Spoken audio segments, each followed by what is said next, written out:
Hello friends, नमस्कार सगळ्यांना. श्री स्वामी समर्थ. तर माझ्या नवीन व्हिडिओमध्ये तुमचं खूप खूप स्वागत आहे. तर आज आहे एकादशी. तर एकादशीच्या तुम्हाला खूप खूप शुभेच्छा. तर आता थोड्या दिवसांनी आपल्याला मार्गशीर्ष महिना सुरू होत आहे. मार्गशीर्ष महिन्यामध्ये गुरुवारची आपण तर पूजा करतोच असते महालक्ष्मीची. तर ह्यावेळेस 4 गुरुवार आले आहेत आणि त्यामध्ये मार्गशीर्ष महिन्यामध्ये आपल्याला दत्त जयंती ही करायची असते. तर दत्त जयंती करण्याच्या आधी आपण गुरुचरित्र सारामृत किंवा गुरुचरित्र कुणी वाचतं. आय होप तुम्ही पण चालू केला असेल. तर मी पण 11 दिवसाची सेवा चालू करणार आहे. कारण दत्त जयंती येईपर्यंत आपल्याला गुरुचरित्र सारामृत हे करायचं, कारण खूप चांगलं असतं आणि खूप छान अनुभव आहे. मी दरवर्षी करते. आय होप तुम्ही पण करा नक्की. आणि काही म्हणजे मी दररोज तर काही नित्यसेवा करतेच आहे. तर त्यामध्ये मी जास्त काही करत नाही, कारण आपण निस्वार्थपणे जर आपण न काही मागता जर छान पूजा केली ना, तर देव आपल्याला खरंच खूप आशीर्वाद आणि आपली काही सेवा असते ते देवापर्यंत नक्की पोहोचते. फक्त आपण निस्वार्थपणा काही न मागता जर तुम्ही पूजा करून बघा, खरंच खूप छान प्रसन्न आणि आपल्याला आयुष्यामध्ये काहीच कमी पडू देत नाही. कारण स्वामीला मी काही मागत नाही आणि स्वामी मला काही कमी पडू पण देत नाहीत.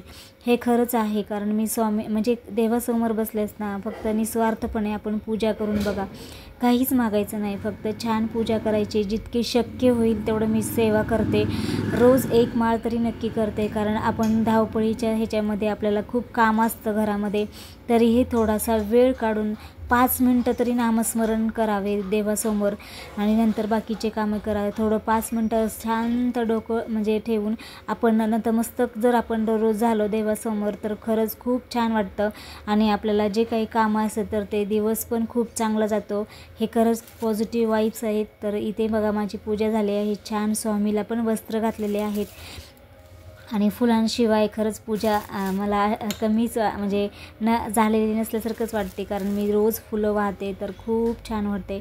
जेवढे शक्य होईल तेवढं मी मार्केटमधून आणायचा प्रयत्न करते आणि मला फुलाशिवाय देवपूजा म्हणजे झाल्यासारखे वाटत नाही. तर खरंच तुम्ही पण असं करा.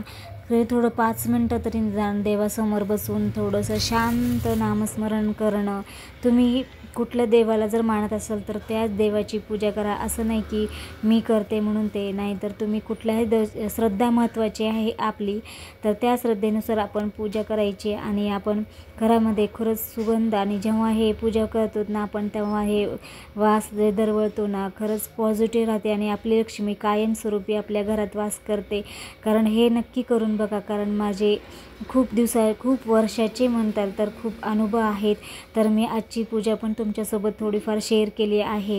आय होप तुम्हाला छोटासा व्हिडिओ तुम्हाला आवडला असेल तर नक्की कमेंट करा आणि सबस्क्राईब करा. तर छान छान नवीन व्हिडिओमध्ये भेटू. तोपर्यंत बाय.